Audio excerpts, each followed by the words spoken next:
Hello, everyone, and welcome back to Note to Self. I am having a very exciting episode today with Dr. Tara. She is a sex and relationship expert. She's a tenured professor. Flex. Yes, okay. flex. She's the co-host of the Celebs Go Dating show, author of the Explore column with Women's Health UK, and the host of the Love Bites podcast. That's a long resume there. You do it all. I've been doing a lot. Yeah. But all in my passion, so it doesn't feel like work. And when when you're young, when you're in your like early 20s and when you hear people in their 30s say things like that, you're like, bullshit. Yeah. But when you really live in your flow, it doesn't feel like work. Like right now, this is work, but it doesn't feel like work. It doesn't feel like work. No. How does one become a sexpert, so to speak? Academically go to school. Yeah. But honestly, I've seen people that are sex coaches, that are experts that actually didn't go through traditional route that I did. So I did like 4 years of college, 2 years of my master's. And at the time I was studying intercultural relationships, like people from different cultures getting into a relationship and how do you like have the most like harmonious, communicative, empathetic relationship when you're from different cultures. Yeah. And then in my PhD, I started studying more into romantic relationships, and I did 4 years of the PhD. Okay. Actually, the first paper that I published in a peer review, like academic journal, was about successful strategies for long distance relationships. Oh, we have some questions about that today. Oh, so yeah, I'm glad you're on to talk about that. So that was my first paper that I published as a grad student. And then I just kept continuing on in my academia, like a journey, finished my PhD. And in the fourth year of your PhD program, you usually apply for a job. And some people go into like corporate world, like consulting. I knew that I wanted to be a professor. Like I knew that I love connecting with younger people, teaching them and like helping them find a way. I remember, okay, I'm going to apply to like all the professor jobs. Yeah. I got them all.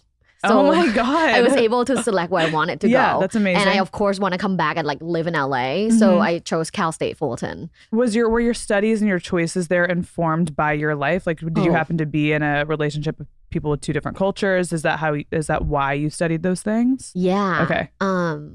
People often joke like, everyone I date looks the same. And I feel like that happens to us all, though, at some level. You know what I mean? Right? I'm like, okay. Like, I've had my fair share of like going on different dates with different people of different cultures. But I think ultimately I do have a type that I'm normally attracted to.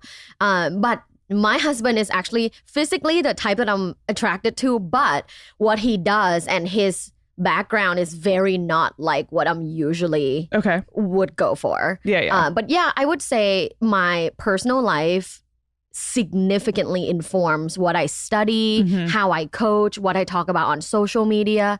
Because in my 20s, I was married before. Yeah. And in my first marriage, which I call a trial marriage, like not a real one. Yeah, I feel that.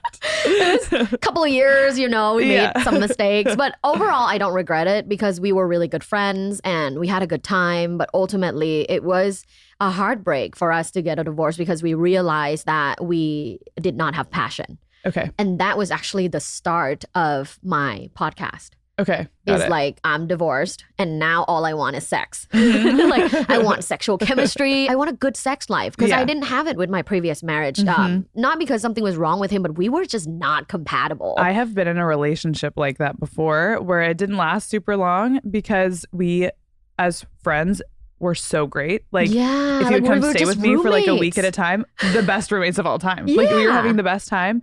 And honestly, being in a relationship, it kind of sucked because we couldn't be really friends after. But that part wasn't there either. And I remember when I was like dreaming up my perfect relationship a couple years after that one, I was like, I would like to be physically attracted to my partner, maybe. Like, that would be cool. Not maybe, for sure, for real. I had never thought about that before. I just had thought about, does my partner have these things that I'm looking for? And would they be a good partner or husband? Yeah. Versus like, am I actually having a good time?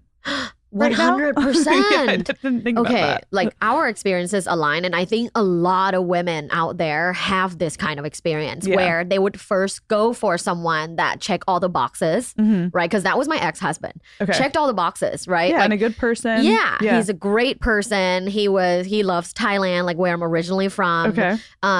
He's, he loves finer things in life. We connect. We love dining out. Like there's a lot of besties. Yeah, like literally besties, best friends. Besties. Like if he was gay, it would have been perfect. Yes, perfect. But we didn't have any sexual chemistry. And I think we both look past it because traditionally in our societal narrative, you get married to your friend. You know, like we don't often talk about like, oh my God, like the physical chemistry. Like, no, that's short term. Yeah. That's short term. Like, no, you want to just look for a friend and like a person that checks every box. It's too pragmatic when it comes to... I think it's turning into too pragmatic. Yeah, it's like, well, you want to be careful about your friends. I understand that, like with friends, business partners, things like that. Right.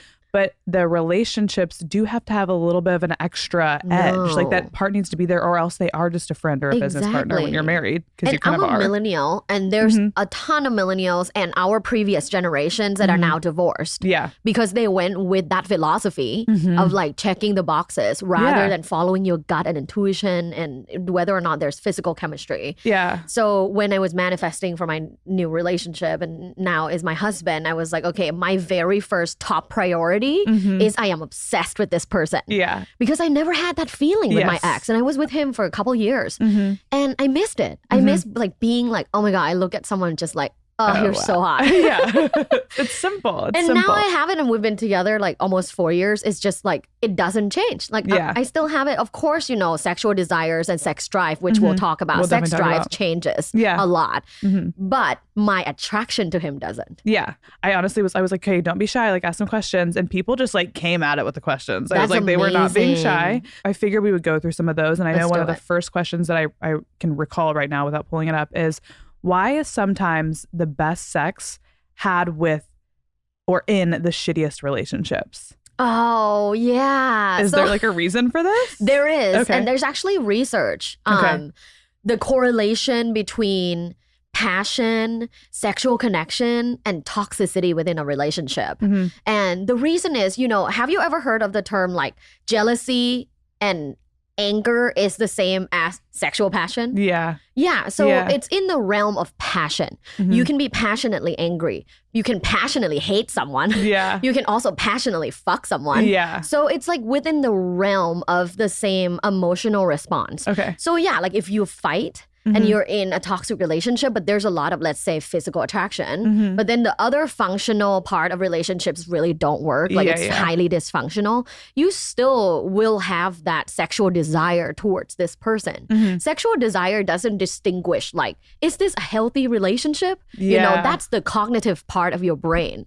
So you have to have both. You have to be able to go with your gut and feel the passion and the feelings in your inside your body, but also have the cognitive part being like, girl, don't be stupid. Yes, it's a balance. Yeah, it is. But that's why sex is so good in toxic relationships, because it's just the passion part. Now, don't forget your cognitive brain. I kind of go the opposite way. Like when I hate someone, the sex just feels honestly shameful. Like I've done it like one time. Touch you and you tense up. Yeah, I'm like, I don't know why I did that. I wished in my, I guess, younger years specifically, I had experienced like one toxic relationship, because I've never really had one where I had that intense passion, because it just kind of sounds like sexy and fun. Infatuated. Yeah, it sounds fun. We talked about long distance, or briefly touched on it just now. I have a couple questions related to long distance, so let's get into those. So there was a number of questions about phone sex. So she says, I'm in a long distance relationship and I'm nervous about phone sex. How does one do it? Ooh, okay. How do you even start this? I think when it comes to phone sex, a lot of it is just like being playful and giggling and getting through it with your partner. There isn't like a formula of this is the best phone sex.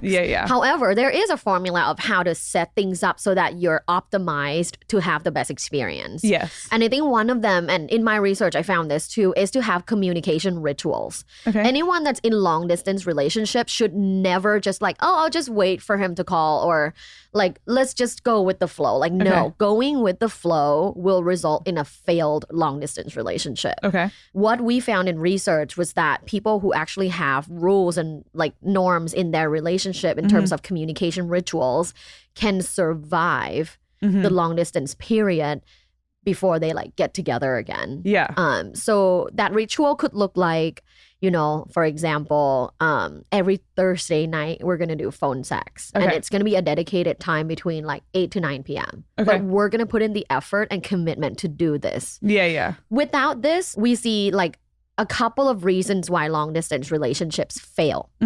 The The first one is one person doesn't do what they say. Yeah. And it typically happens. Yeah. Sadly, because people will promise a bunch of different things, but then they won't do it. Yeah. Well, they get lonely. Yeah. Things like that happen. Yeah. That they get on a dating app and then now it's a betrayal. Yeah. So one person doesn't do what they say, and it can be a slippery slope. So for example, if your ritual is every Thursday night at 8 p.m., one person kind of stops showing up. Like, oh, I have a thing with my friends, or I have a thing with this. And like every week it just kind of falls through. Consistently, not prioritized. Then you should probably break up with this person because this is a slippery slope into them not putting in any other effort. So that's kind of the first reason why it fails. Another reason why long distance relationships fail is actually not having any common goal. Okay. People who are successful in long distance relationships have common goals. And when people go like, well, but when we don't know what's going to happen in 5 years, you can manifest. You can say like, here's our goal. We don't know what's going to happen for sure. Like no one knows. Like I don't know what's going to happen tomorrow. Yeah. But you can manifest and you can say, this is our goal. And what we found is that really cemented the relationship and the commitment. Okay. And it results in successful long distance relationships. Okay. People who say like, oh, I just don't know what I can promise. Or I don't know what's going to happen. Break up with them. Yeah, that's not a relationship anymore. That's like exactly. Convenience, I guess. Exactly. Your pen pals. Yeah, pen pals. Yeah. So when it comes to phone sex, make sure that you also have the communication rituals to like do sexting prior. Okay. It's really hard to get like pick up a phone call and go and be like, hey, how you doing? What are you wearing? Like, what color is your underwear? Yeah. If you don't have sexual tension that was built prior. Okay. So I would say like, if this is a woman, like surprise him, like earlier in the day, like text him something dirty. Yeah. So it's primed. It's not. It's just that it's not a sex phone. Or it's not a sex cold call. Yeah. You know what I mean? Like a cold sales call or something. Ooh, another thing that you can sext. That I think in long distance relationship, it's like very spicy but works so well. It's like, can't wait to hear you come tonight. That's a good one. Okay, give us some examples. What do you think? Yeah. So, can't wait to hear you come tonight. Can't wait for our sexy time. Looking forward to hearing you moan. Yeah. If you feel extra spicy, I would send a voice note of like a little like grunt moaning. Yeah. And just say, I got started without you, but I'll finish it tonight. That's a good one. That's a really good one. There's a lot about long-term relationships. Yeah. So keeping the spark alive in a relationship that, let's say you've gotten over the first few years, you've been now together for 4 or 5 years. How are we keeping the spark alive and keeping things somewhat exciting after that long period of time? Getting over the 3-year hump, 5-year hump, 7-year hump, and 10-year hump is hard. Okay. And I want everyone listening to know that it's a very common experience. Like almost everyone experiences that 3-year hump, 5-year hump, 7, 10. Yeah. When you take an audit of your current sex life by yourself, like with yourself, right? Like masturbation and the ability to focus and orgasm or your own sex drive. Okay. As well as the sexual connection with your partner. I want you to remember 2 things. 1, it will never be the same as when you started dating. Okay. People often come into my practice as a couple, and the very first thing they will say is, we just want to go back to how it was. Yeah. It will never be the way it was. And that's the first thing. I like rip the Band-Aid right off. Yeah. I don't go and nurture this conversation because it's very unrealistic and it actually never happens. Okay. When you watch it on like romantic comedy movies where they like find each other again in passion, like yes, people do find passion, but it's an evolved passion. Yeah. Especially if you're just actually falling in love with someone. It's just such a unique emotional experience I get, and you can't get enough of each other. And I feel like for me and Joe, that was a big thing. There was one time I visited him and I think we had sex like 5 times that morning. To the point where like when I went to go home, I literally was like, I don't want to sit. This is so sore. This is horrible. Like I literally was like, wait, something's wrong. My pussy. No, literally. And now it's just obviously not that way, especially living together and stuff like that. Life happens, you get stressed. I mean, there's like things that happen in everyday life. Whereas like this was like a little euphoric bubble that we created where I'd go visit him and we were just really excited to like see each other and stuff. And now I understand like how we could never go back to that. Right. I just couldn't have sex with him now in the same way. No. Because I know him. Yeah. You know what I mean? It's different. You know this person. And if anything, the sex you can have is actually even better than the sex you used to have when you started dating. Yes. So the very first thing I would say a paradigm shift, if you will, that for everyone listening that are in long-term relationships is don't desire what you used to have. Okay. Because that was good, but it wasn't amazing, trust me, because research found that long-term partners that have readjust their sexual expectations and started sexually exploring have a much better sex life than reported earlier in their relationship. After you're able to shift your perspective and feel comfortable with like, okay, so now I'm taking an audit.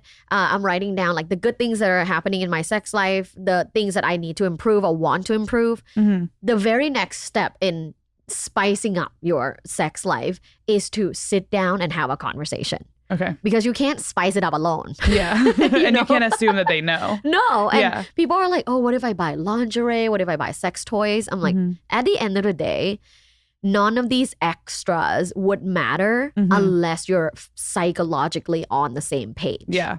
And people skip the conversation part to go to like, let's do something part. Well, it's the common goal thing that you brought up earlier. Like, it's like you in a relationship, in a long distance one, it's obviously really important. Right. In any relationship, it's important to be working towards a common goal. Exactly. Probably in all things. So like what your finances are going to look like as a partnership, things like that. And that includes obviously your sex life. I often ask like, have you guys ever talked about sex and like your preferences? How many times a week feels good? Like what other types of sex you want to explore? What other types of sex toys you want to explore? And most couples will say, no, we've never had that conversation. Yeah. And I go, that's okay. It's okay. It can start today. Yeah. It's never too late. I have actually coached a couple that was in their 50s. And they were actually separated once, but then they kind of fell back in love when they went to a wedding for their kid. Yeah. And so they didn't actually get a divorce. So now they're back to living together, but they just feel like there isn't like sexual rhythm. But they were like, oh, but we're in our 50s. So it's kind of like that ship has sailed. They gave up. Right. Yeah. I'm like, not at all. There's so much you can explore still. So if you still have your body. Yeah. And if you still feel attracted to this person, anything can happen. Yeah. Any cool things, sexy things, freaky things can happen. Yeah. So there's another question that we got that is, she's basically asked, what does experimentation in your sex life actually look like? You know, because you hear a lot about like, hey, well, we're trying new things. What does that actually look like when you're, let's say, in a relationship and you want to experiment? There are different categories to experiment and different levels. Okay. Right? Within one category, there's like mild, moderate, freaky. Yeah. Right? So let's say you're experimenting with porn. Okay. Like, let's say you're watching ethical porn and it's very passionate, very hot. You're watching it with your partner. You're selecting it together and you're watching a video. Let's say maybe it's like amateur threesome, ethical porn. And there's a lot of ethical porn companies nowadays that are women made and it's for women gays. Okay. Yeah. So maybe is there an example you can throw out there? One of the creators is Erica Lust. Okay. And her company, I think, is called Lust Cinema. Okay. And it's made for women, but a lot of men love it, like my husband does. Yeah. We watch it together, but even like experimenting with watching porn while having sex together has mild, moderate, and hot. Yes. Right? Like there's, you know, you can watch like a threesome amateur. You can like then up to maybe watching like BDSM or something even more graphic. And then you can even up to watching things like, you know, responsible gangbangs and there's so many categories. So within that alone, there's different things to explore. You'd be surprised how much it starts a conversation with your partner, because then your partner will select a video and you're like, oh, I didn't know you were into that. You know, then it's a whole thing. Yes. There's also other types of experiments, like experimenting with sex toys, because even within these categories, it's endless. There are like 25 different types of vibrators. Yes. I've noticed. Yeah. I've noticed. What are some good, would you say, like starter vibrators for people who, let's say they're bringing it into the bedroom with their significant other? Yeah. What are some starter toys you think that would be good for someone like that? The very first one is a vibrator of your choice. when I pick a vibrator, I always go with medical grade materials, quiet. That's a huge factor for me. I get sent like hundreds of vibrators. I am sure. To review and like to talk about. And some of them are just so loud and it kills the mood because I'm not a music during sex kind of girl. I'm a silence during sex because I want to hear the breathing, the thrusting, like all the things. But if the vibrator that I'm using during sex is loud. Sounds like a blender or something. And then my partner is also like kind of turned off by it. So quiet is really important. I would say if you're thinking of like involving it in partnered sex, what is fun is like using a quiet vibrator on your clitoris while your partner maybe goes down on you, or while you're having sex in like doggy style, like doggy position, using a vibrator in front and him like taking you from the back. It can be very stimulating, very hot, something new, but also allows you to have combo orgasm. Where you can come at the same time vaginally and clitorally. Which and is it's huge. Amazing. A huge dose of oxytocin, that's for sure.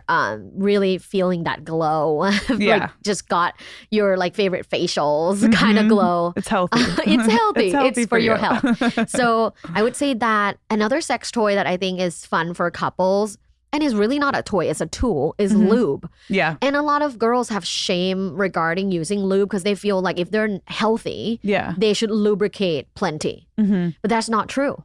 If you're taking antihistamine, like a Zyrtec or Claritin D. Which I'm on every single day of my life. Me too. It's normal to be like a little bit more dry than usual because what antihistamine does is it stops you from having like runny nose, runny ears, right? Oh, runny eyes. It also dries up down there. Just everything. And like people don't talk about that. But my gynecologist told me this like 6 years ago. Like if you take an antihistamine daily, it will also dry up down there. So don't be ashamed to use lube and have fun with it. I love the Woo More Play lube. It's edible. It's also good for me for like blowjobs.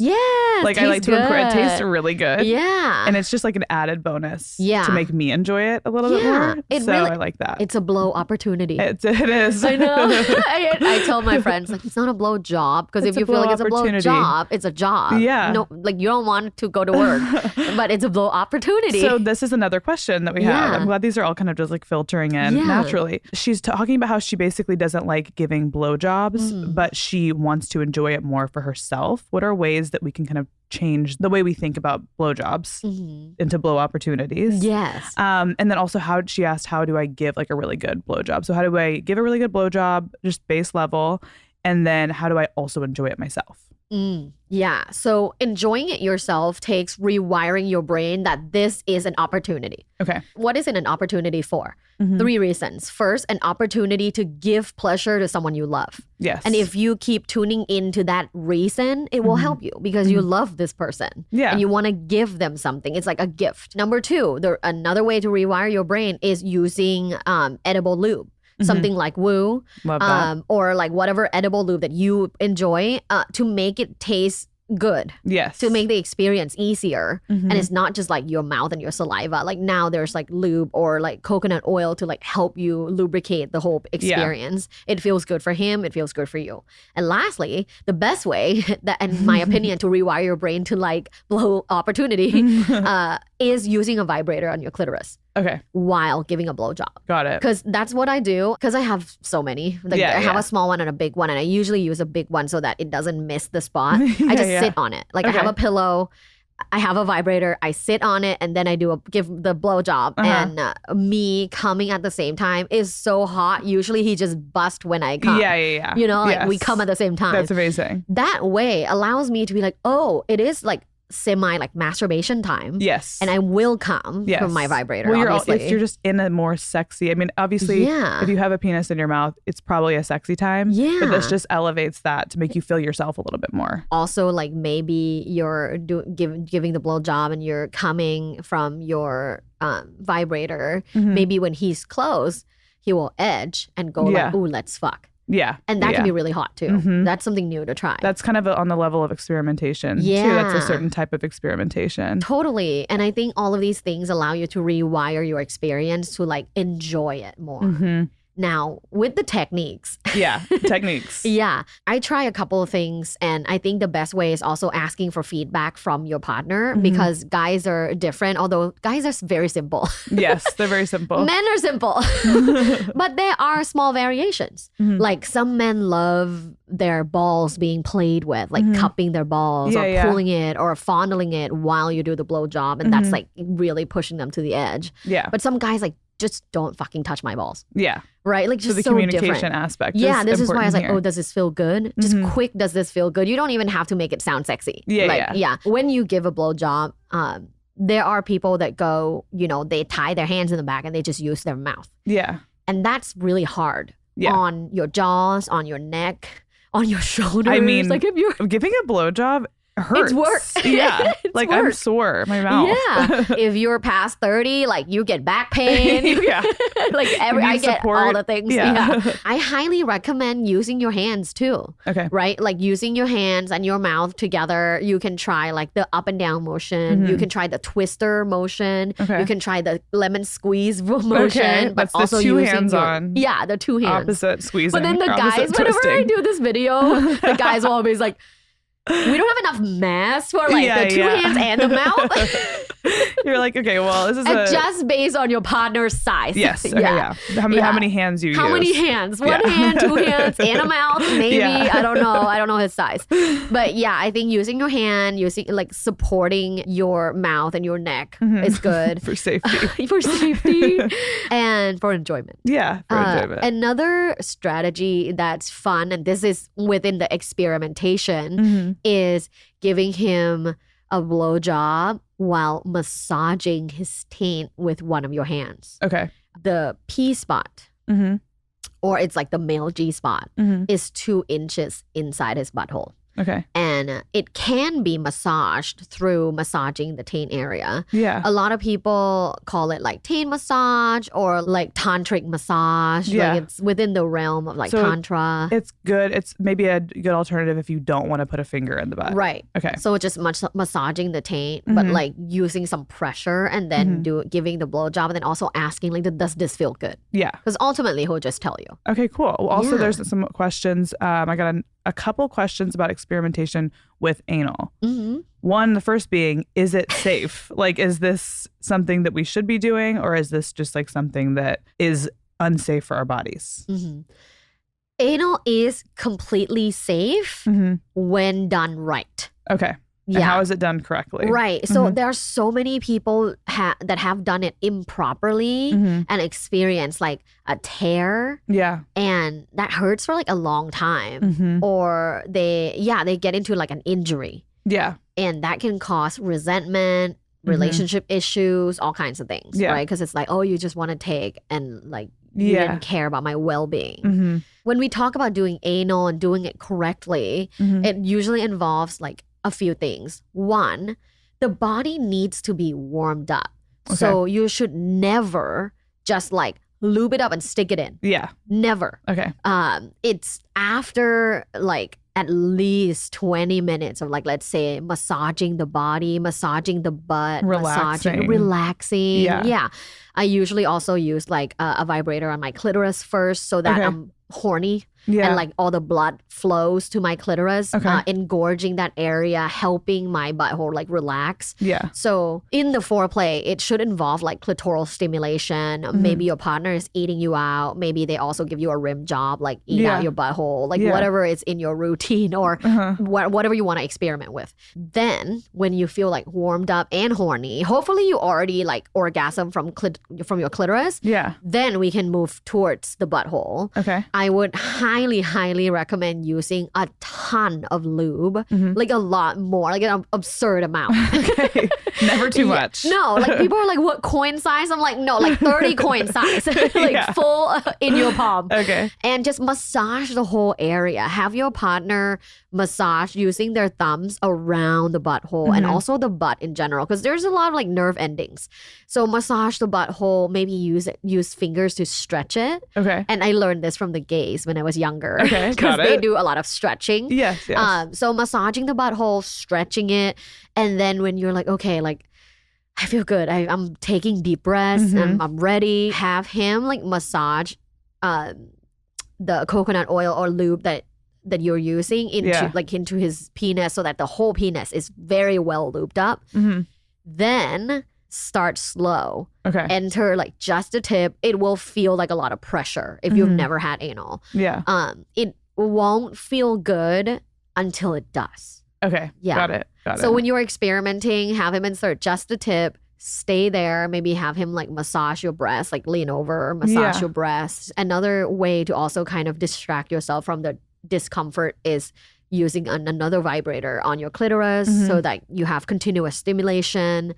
And then have him try another like half an inch. Yeah.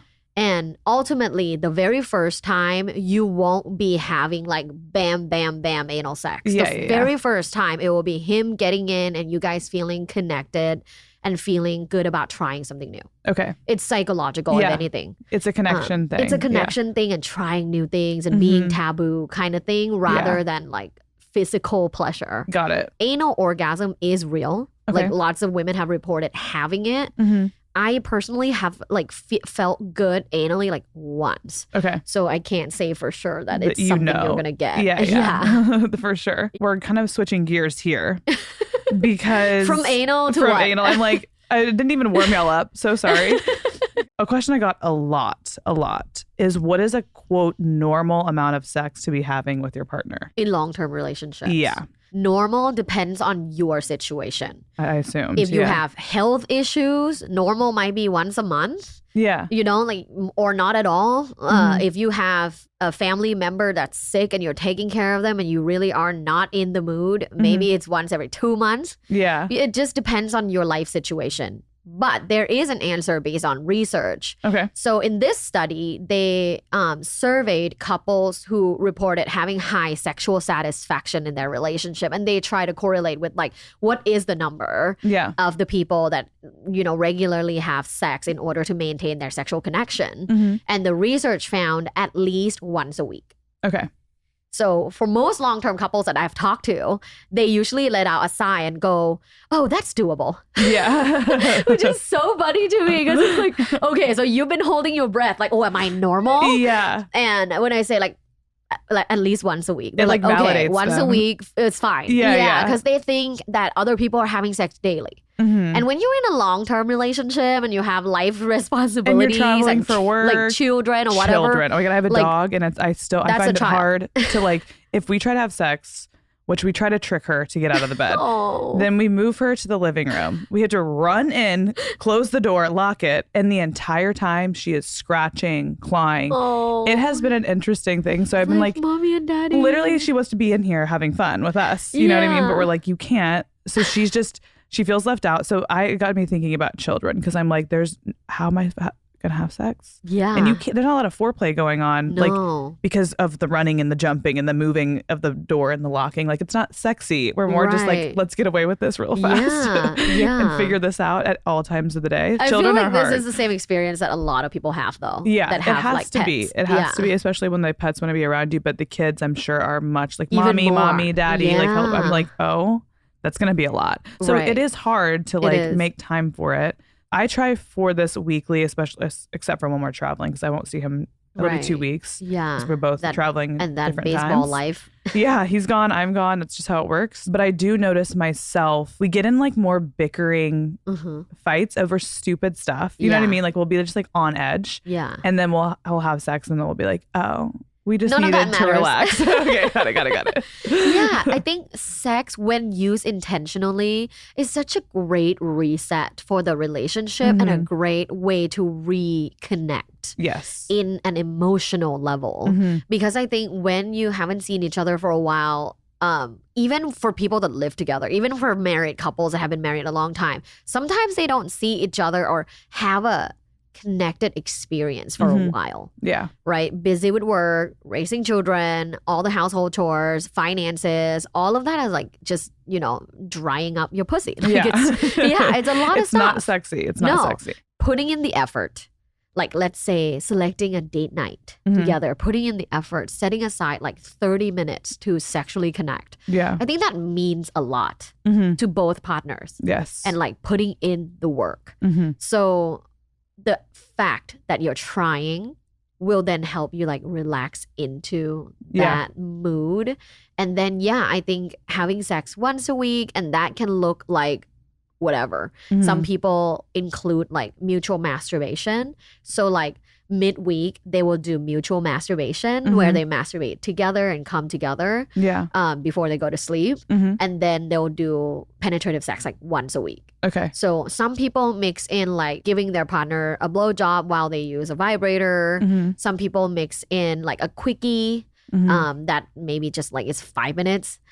Some people mix in like hand jobs or like him going down on her and just focusing on her without her having to like do anything. So kind of just mixing different things, because if you're in a long-term relationship and you are planning to be with this person a long time, like 40 years, it will get boring. So you gotta work on mixing things up. I had young parents, and my mom used to be like much more candid. Now she's like gotten older. She like forgot that she was 21 when she had me, and she was like 26 telling me about sex. I'm 5. Oh my God. I literally am like, what's sex, Mom? That's she's like, liberating. Liberating. Now as she got older, I think I'm like, I'll look at her with my little brother who's 11 years younger than me, and I'm like, Mom was different when she was my mom. This is not the same mother. Mom like a hippie? She was just like, my parents were my dad was in the military. They have kids young, and she like left college, ended up moving out to be where he was stationed first. And she was like, my mom, first of all, looks like a supermodel. She was gorgeous. Still is gorgeous, but like in her 20s, I have a photo of her pregnant with me. Looks like a Sports Illustrated ad, my and gosh. she's fully 3 months pregnant with me. I'm like, what the fuck? The biggest boobs you've ever seen in your life, with the skinniest little legs, just like bronzed goddess. Oh my gosh. But she had me super young, and she was always very candid about things. Did she talk about masturbation? Like, not really, but she would talk about, like, let's say, she's probably gonna hate me for saying this. She won't listen to this episode anyway. She would say the thing that stuck with me is she was like, I'm not gonna tell you to not have sex. Again, I'm 10. Okay, at this point, probably. I'm not going to tell you to not have sex because you probably will. But you don't want to do everything maybe with everyone, because then when you're with your husband and you've already tried everything because he wants this random thing done to him and you already did it, that's not romantic anymore, because you didn't save anything special or like Uncharted, which I don't know if I agree with or not, but that was one of them. And then my grandma told me something. That's so advanced. Yeah. Well, for like a 10-year-old. And I'm like, I was perfectly cognitive at this point because I was just very matter of fact about sex. I don't know. From a young age. I don't know, but I kind of like it. Yeah, it's the Capricorn normalizing, thing. like just normalizing it. It's scientific. Yeah, it's like scientific. There's like we data. all have bodies. Yes. Even at a 10, like I mean, you have boobs. Yes. Like I also just like grew up when we were living in Florida, where the kids where I lived didn't have a lot of parental guidance. Everyone's talking about sex in kindergarten because their parents said it, or someone's brother said it, or whatever it is. So I came home one day from school at 5 and I was like, Mom, what's sex? Tommy was talking about it today. And I was like, my mom's like mortified. She brings out a book. I learned through like a textbook what sex was. Oh my gosh. So I was pretty like primed. So she would talk about it. My grandma said once, she was like, listen, at some point, the only thing you can change or mix up is the curtains and the comforter pattern. So like, you don't need to do too much too soon, because like, just pace yourself. You know what I mean? Enjoy. I like that kind of conversation. Yeah. Rather than fear-based, like don't do it. Because like, when has that ever worked? You're just going to be secretive about it. Research found that people who grew up with that narrative or grew up super religious where it's like prohibited until you get married, they actually have a much earlier sexual debut. Interesting. Like they have sex much earlier. And it's also probably like a more complicated kind of feeling because you have a lot of shame. The shame. That was another question that we had on the list. And I also was thinking about it because hearing you talk about answering most of these questions, the theme seems to be intentional, whether it's the communicating at an intentional and specific time, or having sex at a specific time, or everything is very thought out and intentional. And it's hard to do that if you can't communicate about sex with your partner because of some kind of shame you have around it. So you'll have the sex, but you won't even address it because it's shameful for whatever reason. Maybe you have some religious trauma or other type of trauma. So I think it's really important to obviously get to a place where you're comfortable being intentional. I think that could be a whole episode in itself, is talking about shame surrounding sex. But we're obviously running low on time. So I have one more question I want to ask you, that this was the overarching, probably the most asked question in so many words. How do you improve a low libido? Yeah. let's say they're in a relationship with their partner wants a lot more sex. I feel like it's not always how this happens, but sometimes men want a lot more sex and women are like, I can't perform this much. Right. What are little tips to improve a libido? This is all research backed. Okay. Ways to increase your libido, feeling more horny, feeling more in tune with your body. Number one, you have to find a way to reduce stress. Okay. We are all in modern contemporary society have chronic stress issues. Yes. And whatever is your way, like maybe it's taking a bath every night, maybe it's meditation, maybe it's talking to your therapist, whatever it is, like for you to reduce stress, the very first way to increase your libido is to reduce stress. Okay. You cannot increase libido with high stress. Number two is masturbation. When you are in your own sexual wellness routine, you are way more likely to engage in sexual activity with your partner because you're already like in the groove. For people that haven't masturbated a long time, they become kind of like dormant to sexual chemistry. And so masturbation can help you increase your libido overall. Number three is sexual meditation. There's a lot of research based out of various universities, mainly University of British Columbia, that found that sexual mindfulness activities like sexual meditation help increase sexual desires. Okay. So this is a great way to boost your libido. I do it every single day and I feel like I have pretty like stable, healthy amount of libido. Yeah. Another way is exercise. You need blood flow in order for the blood to flow through your body and to your vagina. Okay. So with blood flow to your clitoris and vagina, you're more likely to feel like you want to have sex. Okay. And then lastly is romance. When the relationship is dry and it's routine-y and like it's just all about chores and you know day to day, you won't have any libido. Libido can come from like romantic gestures. So maybe teaching your partner like, hey babe, I want flowers every week. Yeah. Teach them how to treat you in a romantic way in order for you to maintain your libido. Okay. Because I think sometimes, especially with women with our hormones, our sex drive just fluctuates. Yeah. So it's not that you just have a low libido. It's like sometimes the month you really are just like, I'd rather die. When you're ovulating, you're more likely to feel horny. Yeah. So like utilize that. And you feel, exactly. But I do sometimes feel crazy because I look at a man with their very steady level of hormones and they basically are always down. And then like as a woman, you're like, is something wrong with me for not being down? Right. I think it's just normal for us to fluctuate sometimes. So normal. Yeah, so normal. When I'm in like the luteal phase, like which is after my ovulation time, there will be a time where I'm like so dry and I'm just not into it. Yeah. So I'm down to receive. Like I'm down to, if you want to go down on me and that's all I have to do, like I'm down for that. But I just don't feel like penetration. Yeah. I think that's a good thing to note and a good thing to end on. Yeah. This has been really helpful and I need to have you back on to talk about some deeper topics, especially maybe with the trauma. Especially religious trauma on whatever level. It doesn't need to be super deep because I know a lot of us, I grew up in a place that was pretty religious and I know I carry some of that with me as well. And it can be hard to get over and it can be really stand in the way of having a great sex life. So maybe that'll be the next episode I do with Dr. Tara. I can be your resident sexpert. Please. I would love that. Can you let everyone know where they can find you in the meantime? Yes, you can find me on my website. That's lovebites.co, LUVBITES.co. And my Instagram and TikTok is also lovebites.co. Amazing. Thank you so much for coming on.